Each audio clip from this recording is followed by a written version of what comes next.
Well, good afternoon, everybody. And on behalf of the Australasian College for Road Safety, I'd like to welcome you to the Local Government Network webinar for March. For those that don't know me, my name is Melanie Suter and I'm the Road Safety Officer for Parkes, Forbes and Lachlan Shire Councils. We're located in the Central West region of New South Wales. And I'm also the chair of the newly formed Local Government Network. So I've just got a couple of housekeeping things that I need to run through with you first before I hand you over to the official program. So if I can go to the next slide, we're going to kick off with an acknowledgement of country. So we acknowledge and pay our respects to the many First Nations of Australia who continue to be the sovereign custodians of their countries and the sovereignty of the Maori in New Zealand. We acknowledge the ongoing traditional custodians of the land on which we live, work and learn, and pay our respects to the elders who have passed on the legacy of knowledge and culture to the future generations. May this sharing of knowledge through Matarunga Maori and Aboriginal and Torres Strait Islander ways of knowing, being and doing guide you with wisdom and courage as it enhances our collective futures. Next slide, please. So I wanted to start by just letting you know about what the Local Government Network is, because some of you, this might be your first connection with us. So we are a newly formed network of the college. We're for members of the college. Primarily, it's people that are working within local government and doing road safety activities, but we also have what we're calling passenger members. And these are people that might work for the state road jurisdiction. There might be consultants, local government associations, etc., who are obviously interested, who work with local government and are interested in what those road safety outcomes are at the local level. So we did do an inaugural webinar last year that some of you may have attended, which was around road safety strategic planning. Today, obviously, we're having a look at the National Road Safety Action Plan, but we're also doing monthly, what we're calling now roundtable meetings, where we'll be having a bit of a deeper dive into some topics of interest. So this is what the meeting schedule looks like. So the general rule of thumb is that these will be on the second Wednesday of each month at 2 o'clock Australian Eastern Standard Time. And we do have a few more webinars in there. So webinars will be like today, free for members and a small fee for non-members, and our roundtable meetings are exclusively for our members. Please reach out if you've got ideas about speakers or topics of focus. We'd love to hear from you. So the network is about us connecting with each other that work within or for local government, and collaborating and sharing our experiences like we are today, so that we can get better outcomes for our local communities in terms of road safety. Next slide, please. So a bit more housekeeping. So webinar today is going to run for around 60 minutes. It is recording, and we will email you the link out following the webinar. We're going to hold all of your questions until the end, and we'll be having a 20-minute sort of panel discussion with our 4 presenters. Next slide, please. If you do have a question, we'd encourage you to put it into the Q&A bit, which is down the bottom of your screen. And I will be keeping my eye on that as the webinar goes on. If you've got more general comments, that's what the chat function is for, and I'll be keeping my eye on that as well.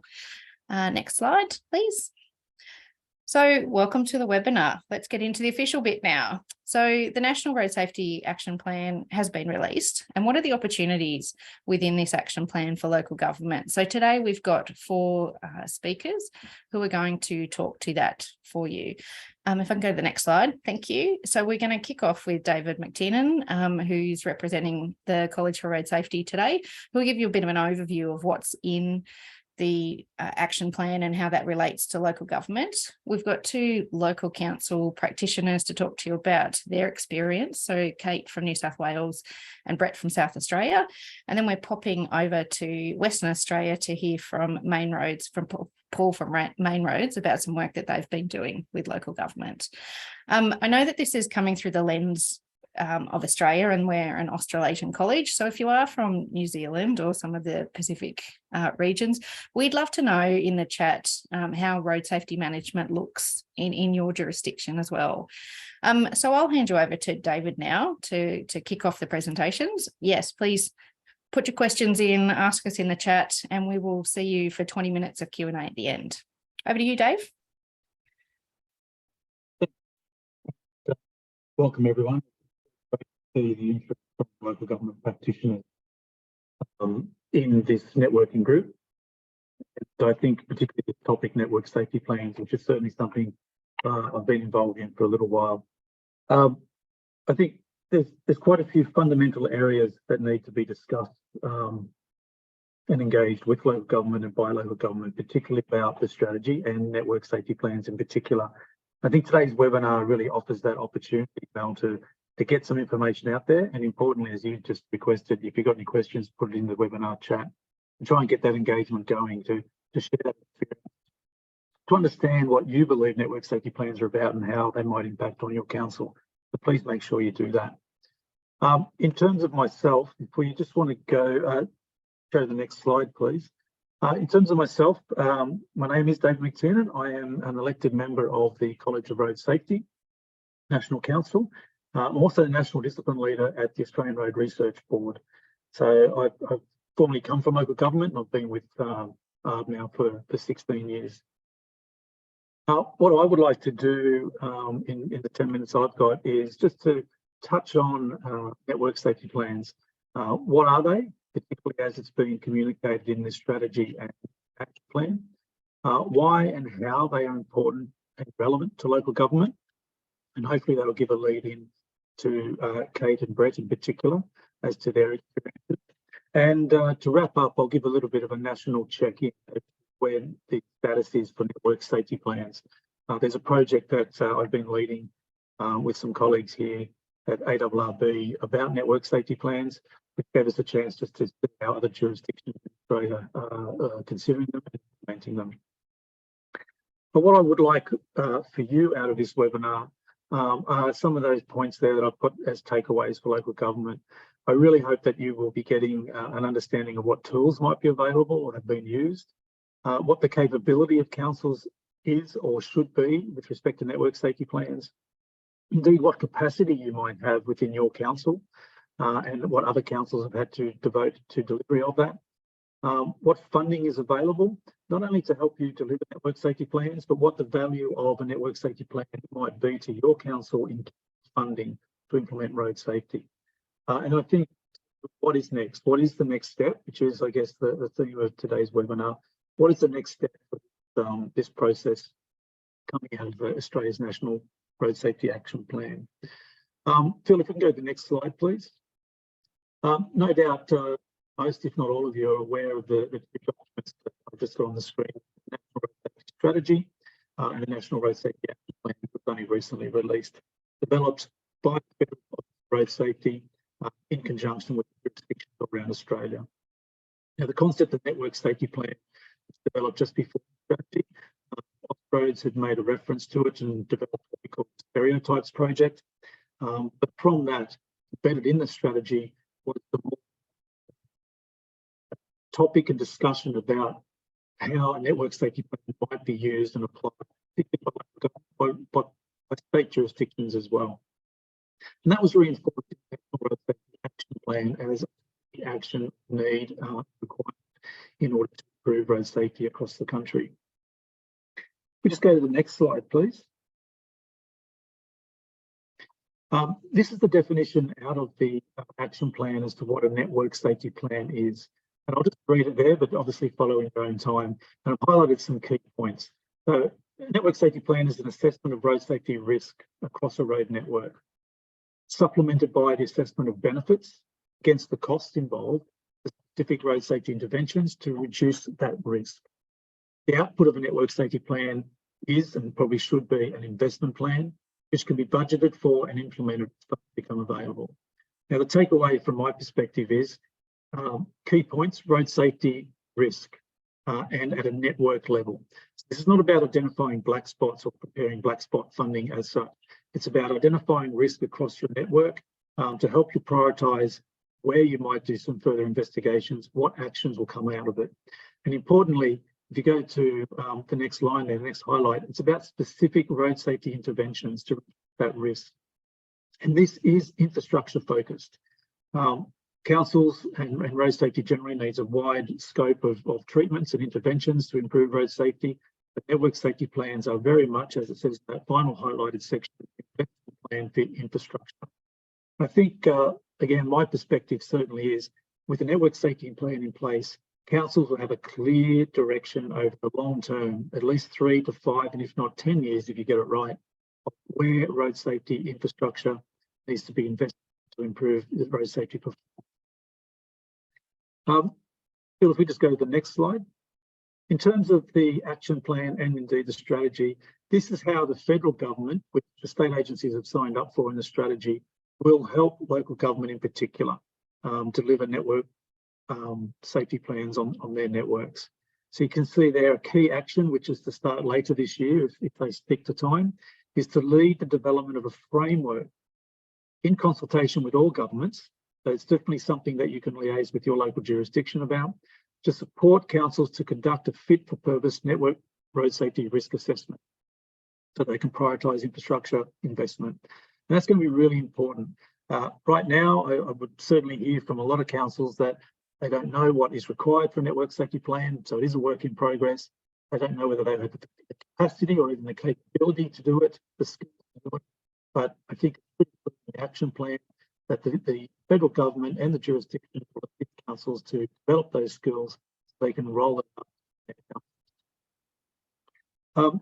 If we just go to the last slide in my set, I just want to give a national check-in as we have identified, as I said, through a project that we're working on with a particular jurisdiction. Given network safety plans were flagged in Australia, I think the jurisdictions certainly had. Just turn my camera off because I have a message that it sounds a bit choppy. Sorry for that.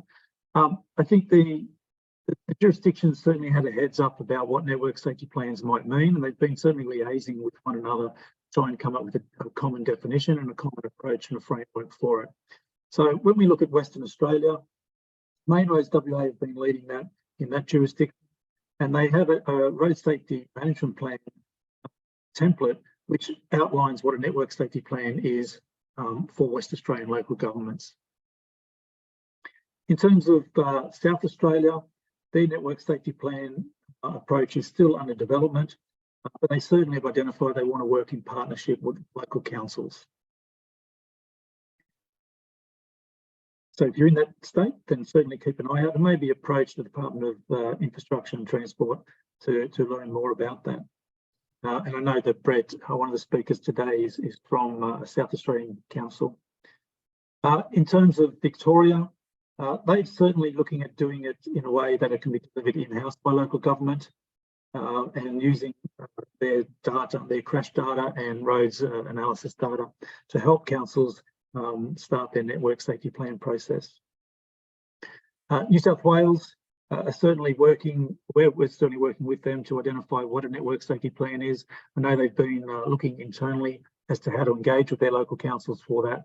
So again, something will be coming out via Transport for New South Wales to help New South Wales councils. And finally, Queensland. Queensland have applied a network safety plan to their own state highways, and that no doubt will form a bit of a model for how it might be applied by local councils. So if you're in Queensland, the local government there, certainly TMR will be rolling something out. I think it's really important to understand that network safety plans, I believe, are really important for local councils to be on board with, that they will provide guidance as to where road safety risk exists, what action is prioritising to improve the safety of your road infrastructure. And I think, as it's already been highlighted through some federal funding programs already, there will be a requirement for a risk assessment and network safety plan in order to support any funding applications you might make. So that's basically it as a quick wrap up from me, an introduction that we have really good experience from 2 other councils, and then certainly someone from MainRoads WA will be providing a state perspective. So that's it from me, Mel.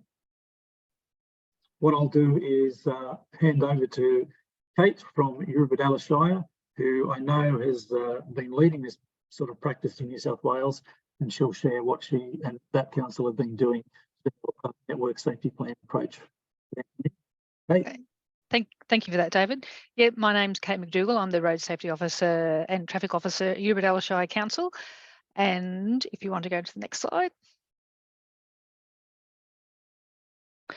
Yes, we're down near Bateman's Bay, and as to help our network safety plan. We've got a beautiful new bridge that was opened only last year, and that's actually really has propelled our road safety and our network safety plan into the 21st century. 21st century.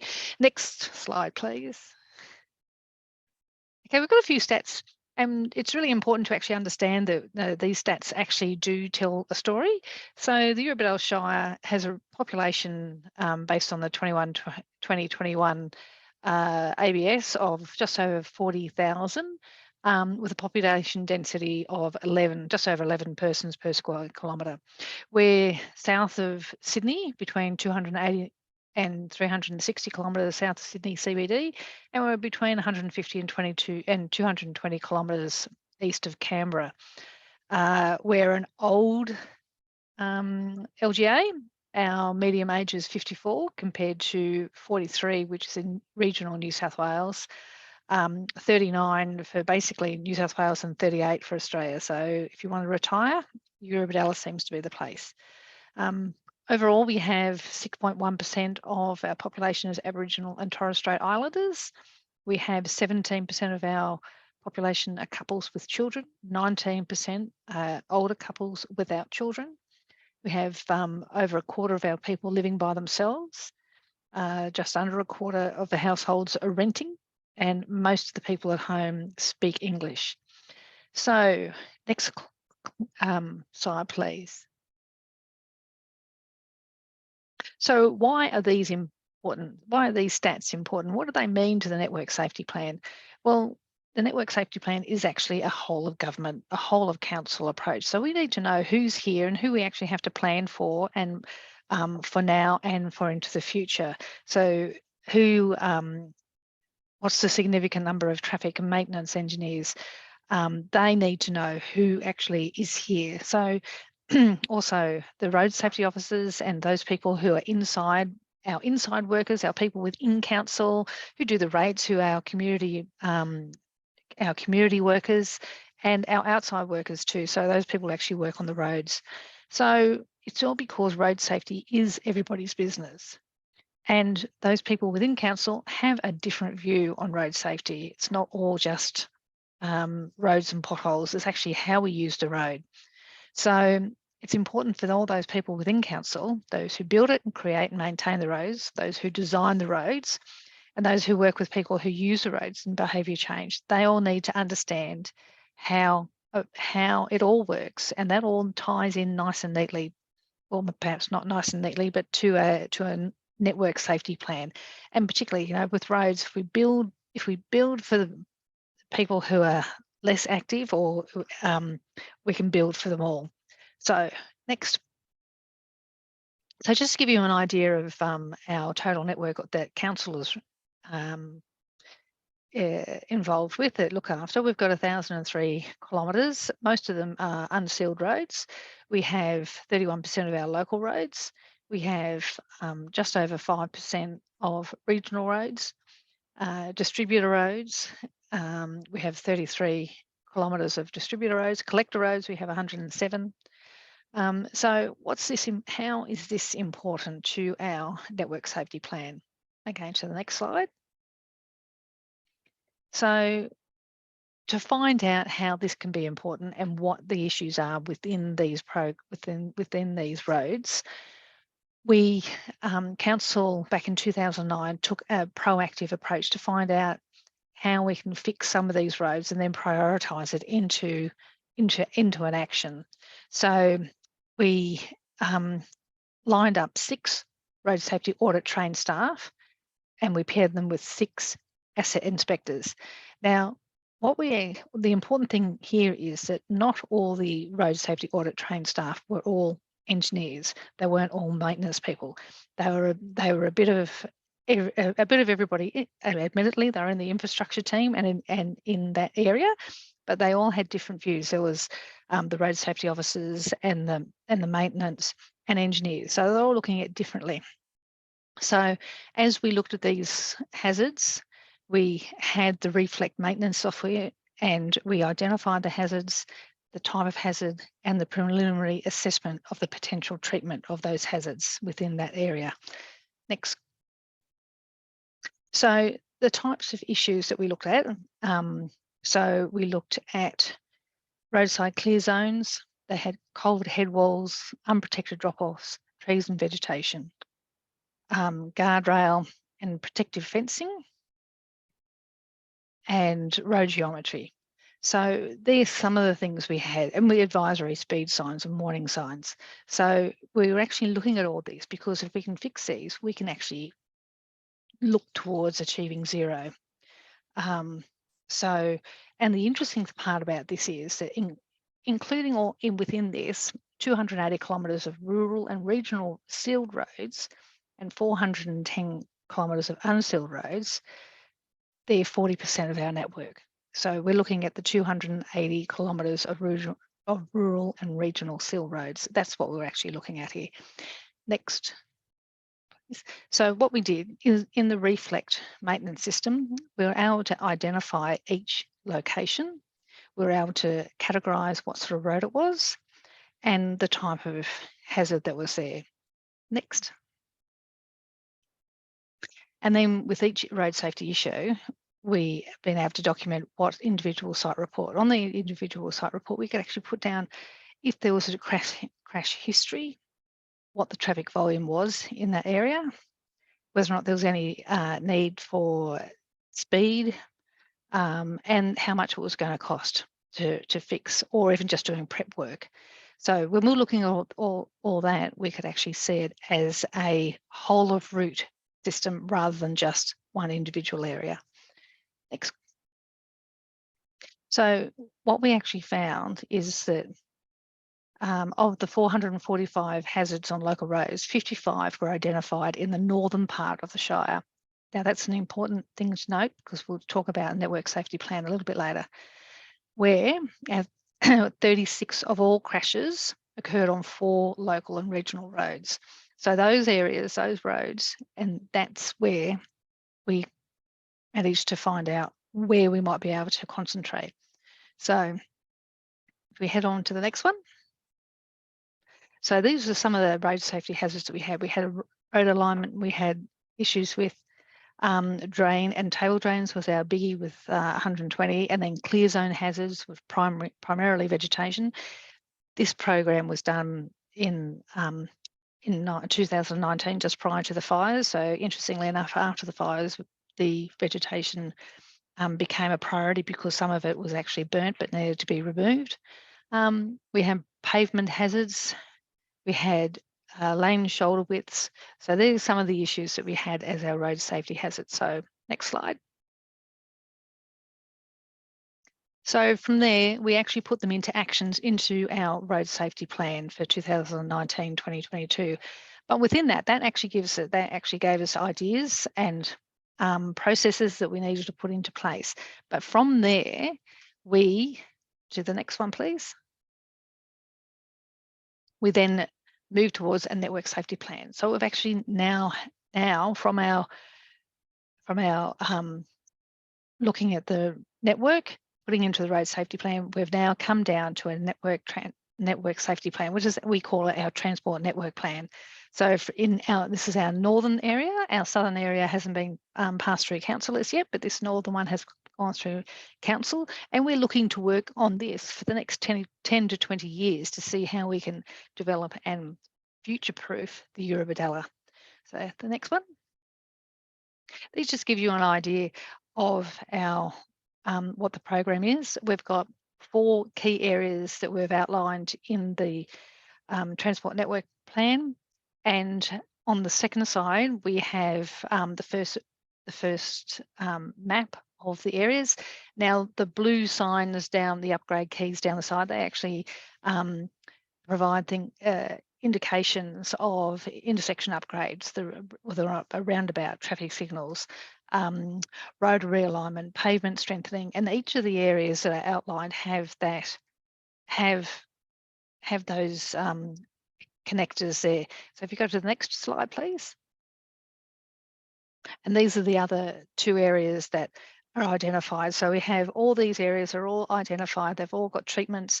They've all been looked, and this is all because we're looking at a whole of route system and a transport network plan. On this particular one with the Eurobodalla, we have two major areas. We have the highway, which is the black to the left, and then we have our blue with all these areas that are to be fixed.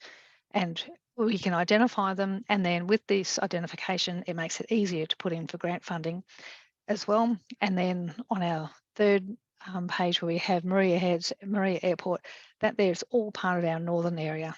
Okay, and I think that might be it. Next one. Oh, yeah, and so basically, as I said, our critical elements in the network safety plan, we are looking at safety, we're looking at resilience to make sure it actually stays in shape, the livability to make it easier for everybody to get about, sustainability to make sure that it actually is sustainable, and that population growth and tourism is being able to sustain, and also the connectivity and accessibility to make sure that it's easier to get around for everything. So as I say, this upgrade key, everything from improve clear zones to capability upgrade to 4 lanes, 2 lanes in each direction, pavement strengthening, all those come together, and that will actually give you an idea of what our network safety plan is. Next. And that's it. Thank you very much. And now it's my turn to hand you over to Brett. So Brett is from the city of Onkaparinga, and off to you, Brett. Thanks, Kate. If you'd like to go to the next slide, please. So yes, I am City of Onkaparinga's Senior Traffic and Transport Coordinator. My background is predominantly traffic engineering, along with a bit of land use and infrastructure planning. And my presentation today hopefully might resonate with quite a few other local government practitioners. So for us, like almost every council, we manage a legacy road network that was not built to today's standards. And the project I'm going to talk about shows an approach towards improving road safety in probably an imperfect way. And sometimes we are forced to act in less than ideal circumstances. So at the end, I'd like to pose the question, and probably building on from the previous presentations, about, is there a less imperfect way to assess risk a whole network and prioritise action? So next slide, please. City of Onkaparinga has about 10% of South Australia's population, so about 180,000 residents. We're on the southern periphery there. We have what I believe is South Australia's most diverse road network, including busy urban streets, undulating and constrained topography through the Adelaide Hills, coastal areas, including vehicles on beaches, and also the agricultural plains and vineyards, so the McLaren Vale area, as you can see there. So this level of diversity means that managing our road network is quite a challenge, and one that I enjoy. So you can see some stats on the screen there, but we'll move to the next slide, which is probably a bit more detail. So McLaren Vale, like a lot of colonial Australia, was surveyed in the 19th century, resulting in a quite an even grid-spaced network of roads, which is good for accessibility, given you can turn 3 different ways at each intersection you approach often, but then this abundance of 4-way junctions increases the potential for the high severity crashes, especially those involving driver distraction and unfamiliarity. And this is a tourist region. So unsurprisingly, we do have a history of high trauma crashes, and then all the numerous non-reported near hit incidents or low impact crashes. The dots on the map there don't represent crashes. They're actually number of intersections that were identified as part of this project. If you would like to move to the next slide, please. So for some context, I started working for this council in November 2019, so just before COVID. And when I joined, there was an entire changeover of the team, both sort of alongside myself and more senior as well. So there was no continuity in knowledge sharing. And whilst that was a challenge, it was also an opportunity to implement a fresh approach. And having worked in regional councils previously, one thing that really stood out to me was quite a number of issues across our rural road network, and in particular was this plethora of uncontrolled 4-way crossroad junctions in the rural context. However, due to the burden of reactive workload that we often suffer under, it was difficult to prioritise any analysis for any preemptive remedial action. What did prompt some activity was in 2020 when the federal government announced the Local Roads and Community Infrastructure Stimulus Scheme, A lot of council staff and probably lots of councils across Australia scrambling to find projects, and as part of that scramble, providing the opportunity to sit down and actually identify these 21 intersections through a desktop analysis. And as you can see on the top of the screen there, the spreadsheet, I tried to use a number of attributes to basically prioritise what might be the highest priority to lowest, including the number of reported crashes, the speed environment, and this feature that I termed as the Vista risk. So if you're on a minor road and you're approaching a four-way junction and you see a continuing road, what's the sort of level that you might not perceive a crossroad intersection if you don't see the give way or stop signs, which might seem crazy, but it happens a lot. And you know, the consequences of missing that cue can be catastrophic in a side impact collision. Though there was no funding identified in that first round of LRCI, what unfortunately did happen was we had a run of 3 separate fatal and serious injury crashes within a 2-month period in early 2021. And they were at 2 intersections, number 3 and number 5, ranked on that list. And both of those were on actually a state road. So whilst maybe we could have deferred, you know, the issue to the state government to deal with, given it wasn't our road, it was probably not going to wash very well with the community and our elected members. And so we also acknowledge that as part of the Safe System Framework, to actually have road safety as a shared responsibility.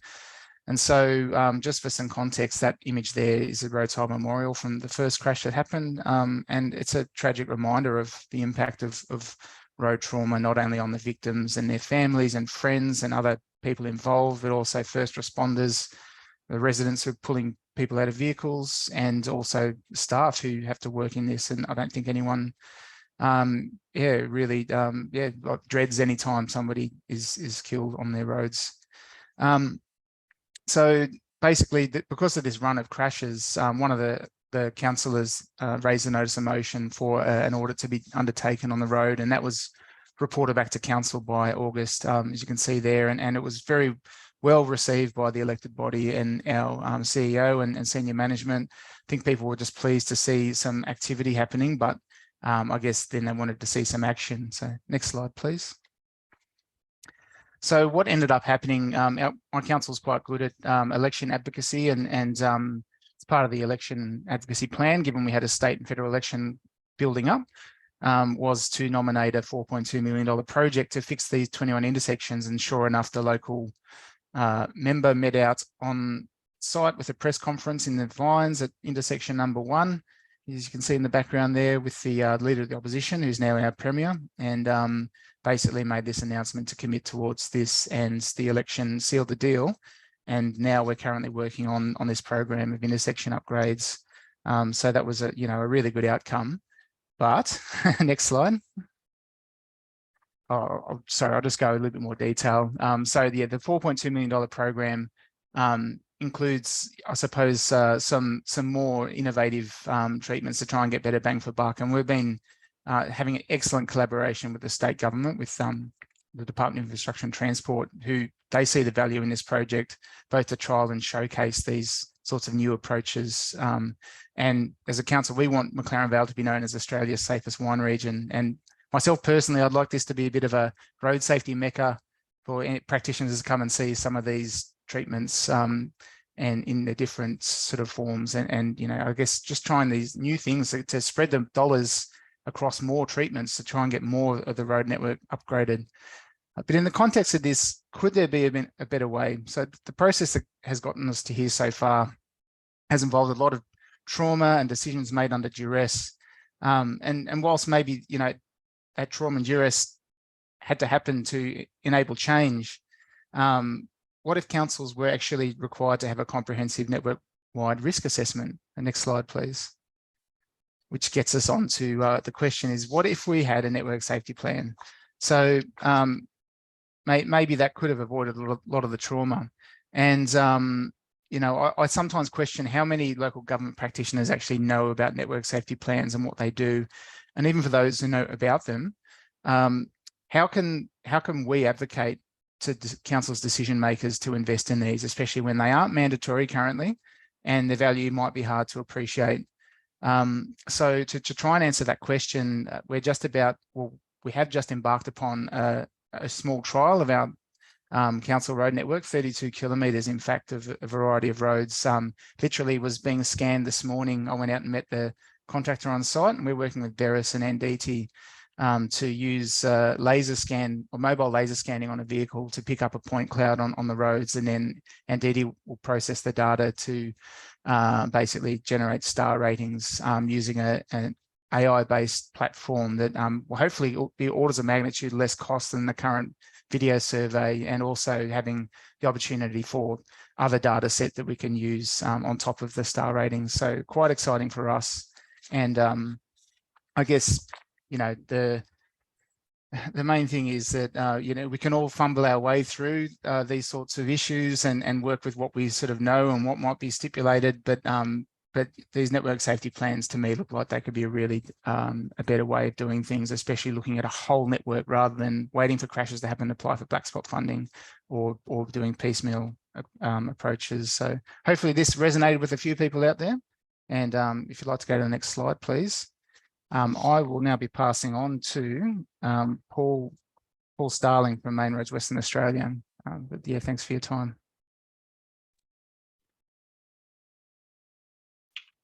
Yeah, thanks, Brett. Yeah, thanks everyone. My name is obviously Paul Starling. Just some background to where I come from, what I do. I work with the road safety branch at MainRoads WA. I've just recently moved into a newly created position, which is local government road safety manager. As the title suggests, the focus of this position is to assist local governments to build their capacity and capability in technical areas associated with the road network. Things like, you know, road safety audits, black spot funding applications, road safety management plans, which I'm going to speak about today, and just to assist local governments in a number of ways. So I'm going to have the first slide, please. We'll go to the next one as well. Okay, so the National Road Safety Strategy, as we discussed earlier as well, calls for state road authorities to assist local governments to meet the targets and objectives. Now, MainRoads WA takes this objective very seriously, hence the newly created position. And as part of that, we developed, and we have been developing for quite a while, these road safety management plans for local government. That helps meet our target and our objective to assist local government, but also obviously assist them in maintaining their networks in a safe and orderly fashion.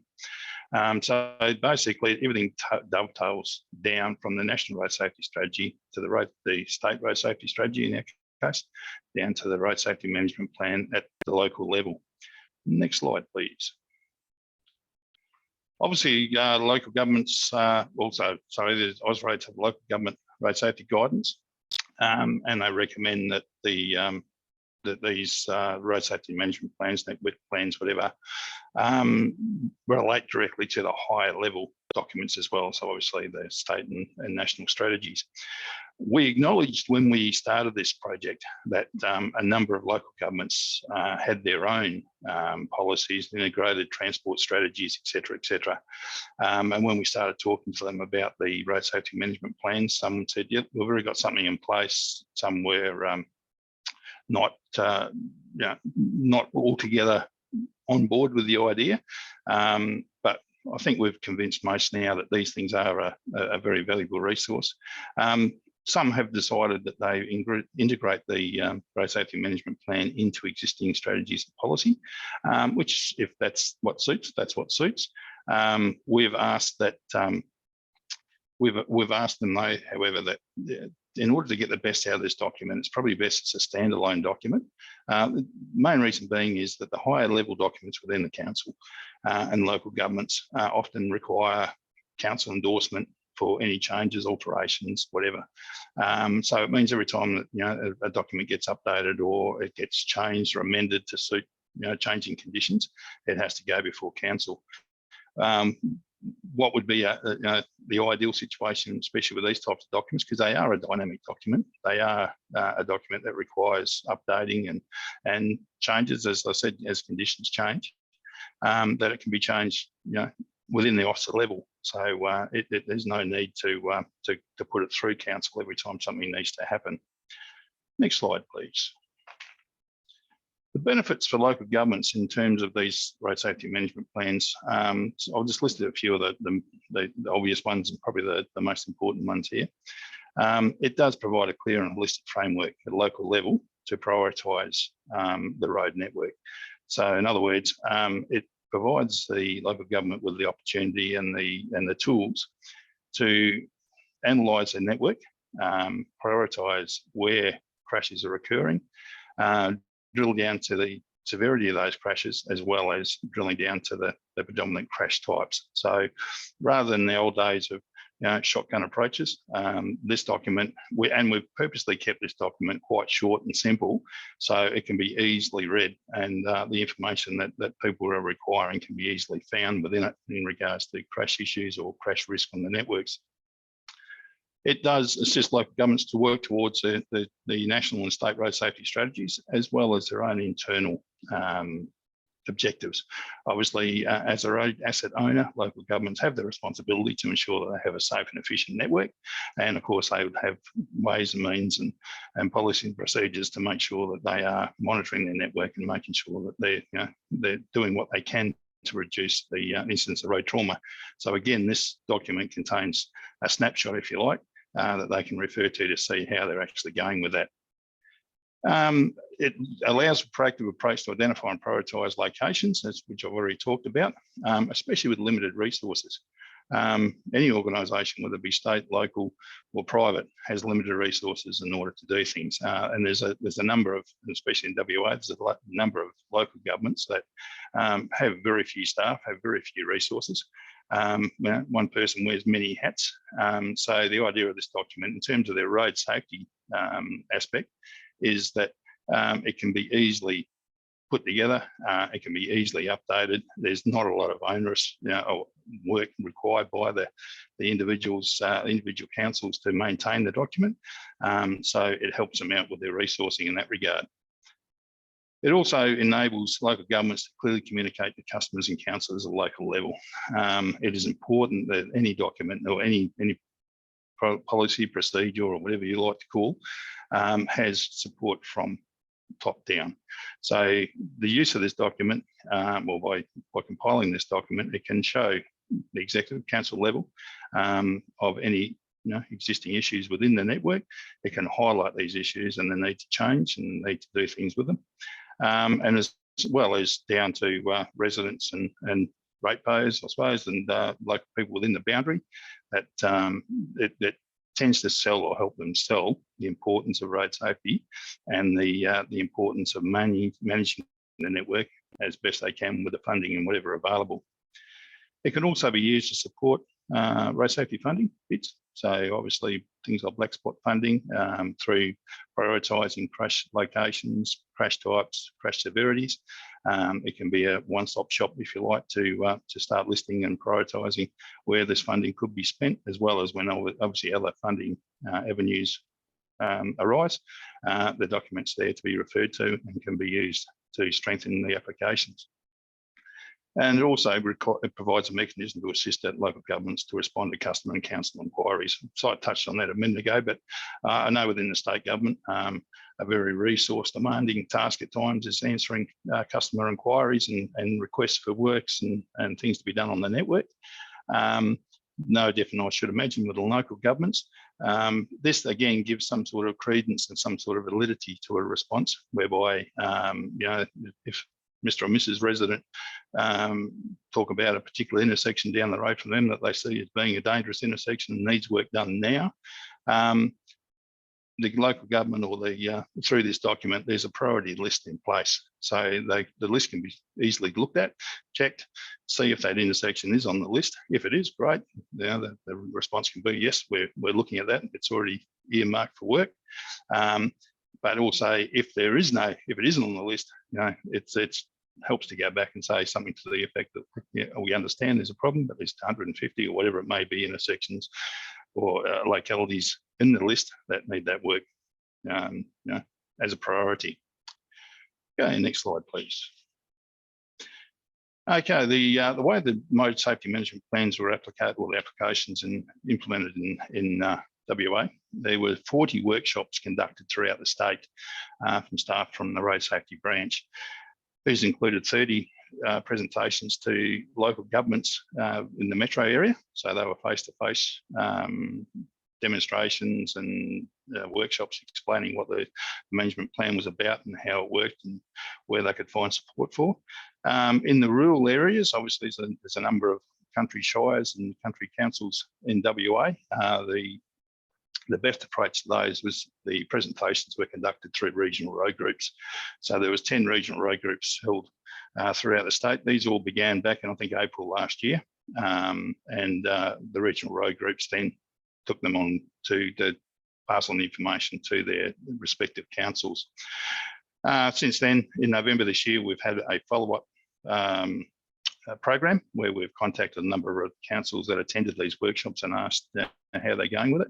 The response has been quite good, and that will be an ongoing maintenance and assistance package that we'll offer to councils in terms of getting them up and also helping them move through with them. Next slide, please. The plan structure, as I said, was deliberately kept simple. It basically contains a summary of the state strategy aims and targets. So those that haven't read the full strategy can get an idea of what's required. We talk about safe system principles, just to highlight the need that we take the safe system approach to our work. Understanding the road safety risks. So, like I said before, these are tailored and targeted to individual councils. So each council or each plan has their own targeted road safety risk clearly outlined, which then talks about their key areas of focus and the action plan. The action plan is entirely up to the local council to develop. They can have a number of action plans or actions, or they can have one or two. That's something entirely up to them. But the idea of the document is to keep it simple, keep it straightforward, and keep it easily tracked. Next slide. Supporting tools that we offer to local councils for it. Crash map, road view, route assessment tools. Some of these tools have been developed in-house by MainRoads. They're all designed, a lot of them are GIS plotting tools that can be used to simply translate data from one to the other. And then the action plan compendium of resources, we can help with that as well. So we have a number of ongoing assistance packages, which we'll continue to support with these plans, should any council require help with them. Next, please. Obviously, our support, most of that's been done. Like I said, the main thing now is to get out the fact that whilst some of these plans are underway and others are still in development, my role especially is there to help them. And we have a team that can then help with these plans. So explaining it, assisting with building it, et cetera, et cetera. Thank you.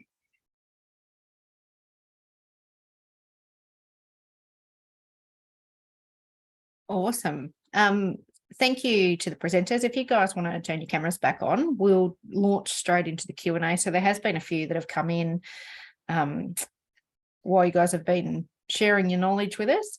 So I'm just going to pose them, and if you want to answer it, just jump in. So first off, we've got, I wonder how local governments could join the dots between the proposed upgrade programs and safe system outcomes for all road users. So in other words, how are safe systems aligned in these plans? I might jump in there.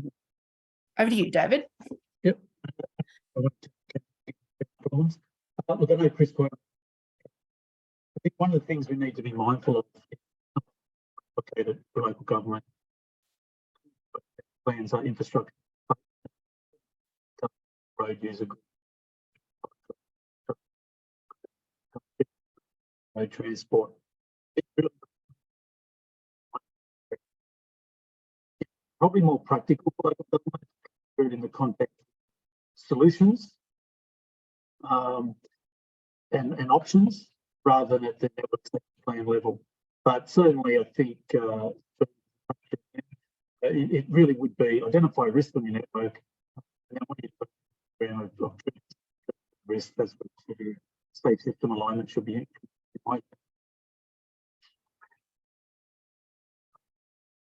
You just broke up there a bit, Dave. That'd be right. But I think you said it's about assessing risk.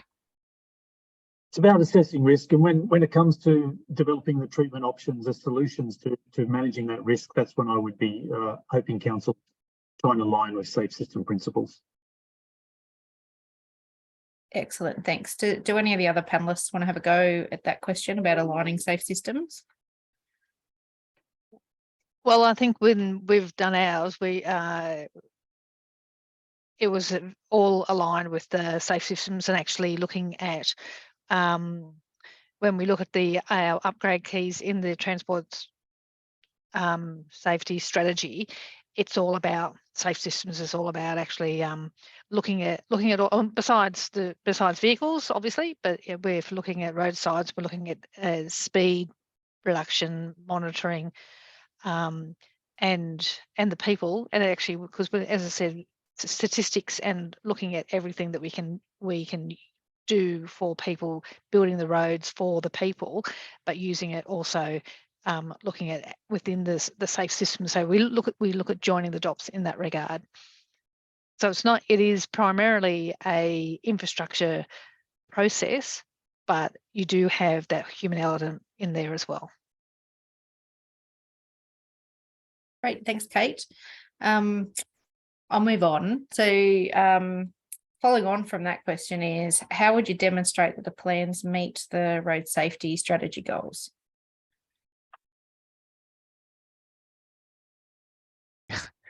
Yeah, I guess that varies from state to state. It's interesting that the National Road Safety Strategy hasn't really stipulated much for local government in terms of KPIs.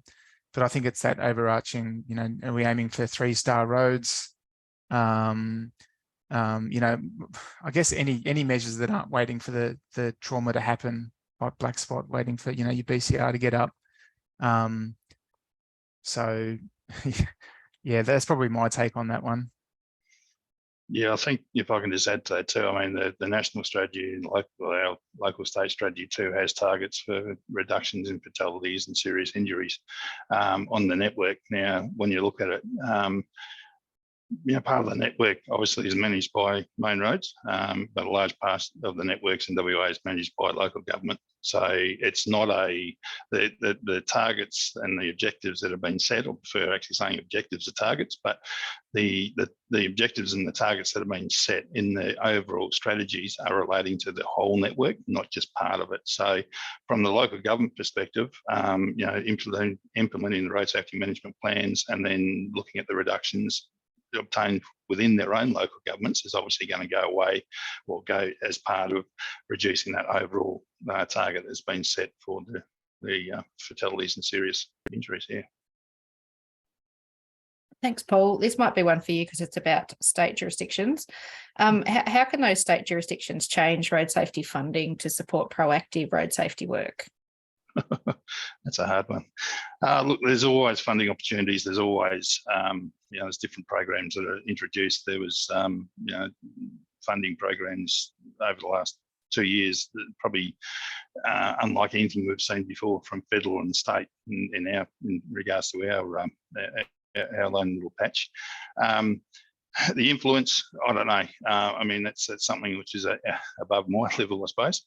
But what we're looking for, and part of my role, is working with the local governments here when the states, making sure that when there is state or federal funding, that we have the capacity, or we have the local governments have the capacity to A, be aware of it, and then B, be in a position to be able to apply it.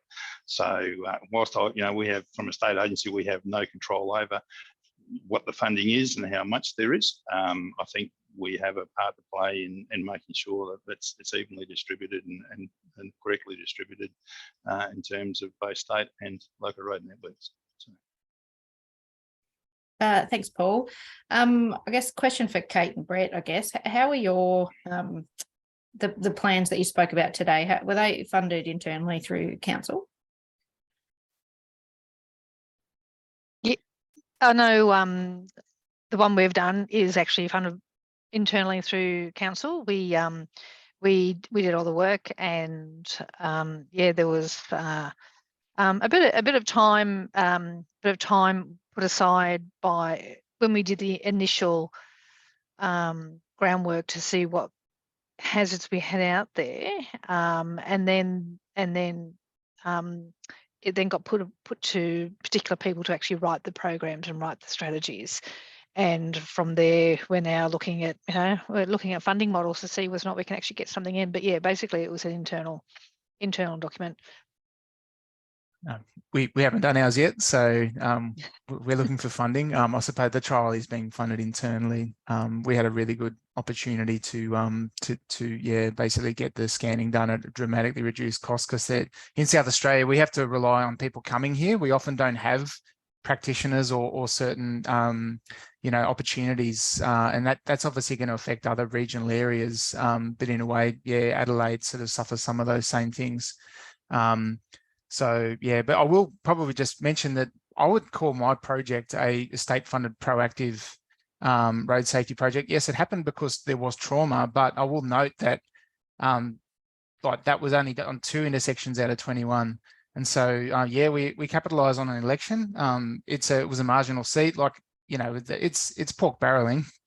You can't ignore that, but that's how politics plays out, and we played the game. And I think it's people in government away from the politics that they probably they see the benefit of this, and maybe this could be a bit of an example of how if councils are actually putting the offer to the state government, the funds can be found.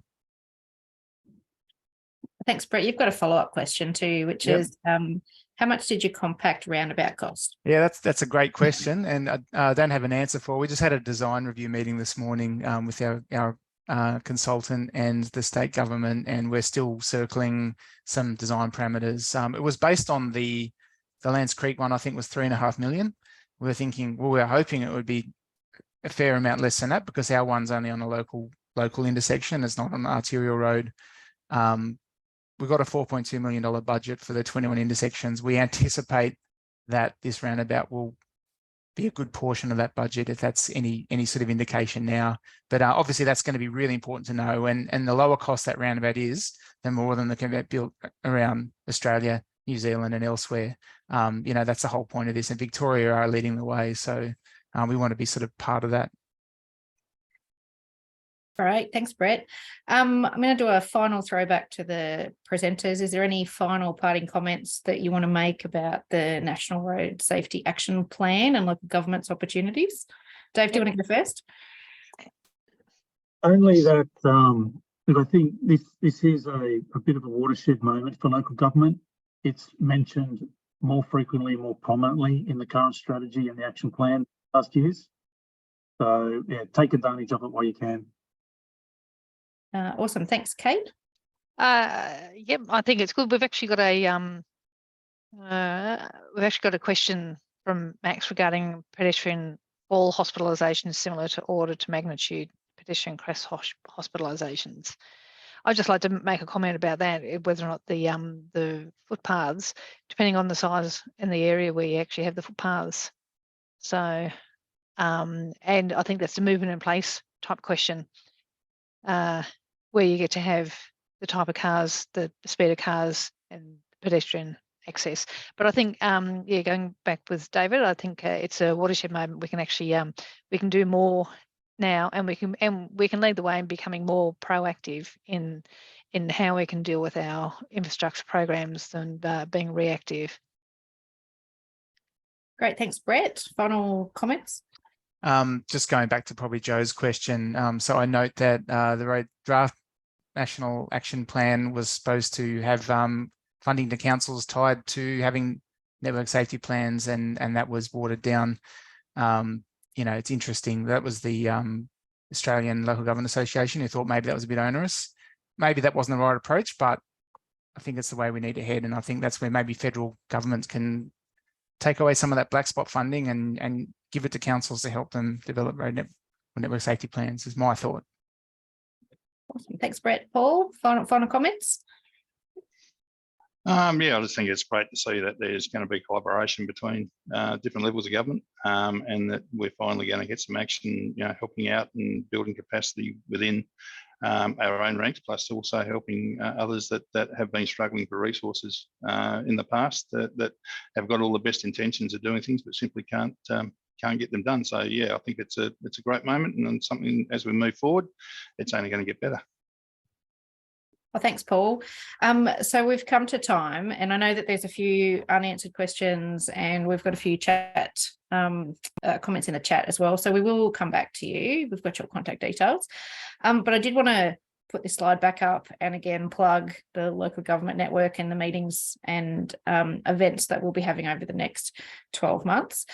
So our April roundtable meeting will actually be a bit more of a deeper dive into this topic. So some of those questions that we haven't answered yet and the comments that you've just made, we'll be able to dig more deeper into in April. May will be focused around community engagement and education and those community road safety officers and the work that they're doing. And our June webinar is going to be focused on speed management. So this is a bit of a call out now. So if you've been involved in one of these projects around speed management and you'd like to showcase that at our June webinar, we would love to hear from you. So please get in contact with us and so we can try and slot you into that webinar. Next slide. Thanks, Phil. Yep, so that's just me wrapping it up so you can head back to your day. Thank you for spending the afternoon with us. Thanks to our presenters. Thanks to all of the, to you guys, the attendees for coming along, and thanks to the committee who behind the scenes have been doing lots of work to pull this together. So you can contact Gemma at the admin email there if you want to get in contact with us. And we will see you at our next event. Thanks, guys.